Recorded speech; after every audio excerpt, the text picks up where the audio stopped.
तो finally power star Pawan Singh के second Holi song का पोस्टर आ चुका है। हाँ भाई, आप देख रहे हैं प्रेम राय चैनल पर नए हैं तो चैनल को लाइक और सब्सक्राइब कर वीडियो खूब शेयर करें, क्योंकि पावर स्टार पवन से जुड़ी एक और अपडेट देने वाला हूँ।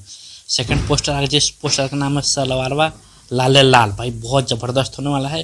फिर से पावर स्टार पवन सिंह और क्यून शालिनी की जोड़ी ग्लोबल म्यूजिक जंक्शन पे आ रही है। भाई ये वही जोड़ी है जो कि काला ओढ़नी में थी और बहुत कमाल होने वाला है, क्योंकि इसको लिखा है रोशन सिंह विश्वास ने और संगीत भाई प्रियांशु सिंह का। और डायरेक्टर पता है, डायरेक्टर वो बंदा है जिसने काला ओढ़नी को डायरेक्ट किया था भाई, विभांशु तिवारी। भाई बहुत ज़बरदस्त लेवल का डायरेक्टर है।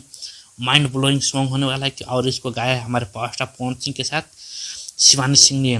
और दोनों का आवाज़ क्या ज़बरदस्त होता है भाई। तो तैयार हो जाए, क्योंकि कॉमिक सून में पोस्टर आ गया है। और कौन कौन power star Pawan Singh fan है कमेंट कीजिए, जल्दी से इस वीडियो को खूब शेयर करिए। बताइए बहुत अब लग रहा है कि होली का माहौल बनने वाला है, क्योंकि power star Pawan Singh second Holi का पोस्टर आया है जिसका नाम है सरवाला लाले लाल। भाई इस बार पावर स्टार पवन सिंह भौकाल मचाने वाले हैं और क्यून शालिनी के साथ भाई ज़बरदस्त होगा। आप लोग को क्या लगता है कमेंट कीजिएगा। तो कैसा लगा ये अपडेट कमेंट कीजिए। थैंक यू, धन्यवाद।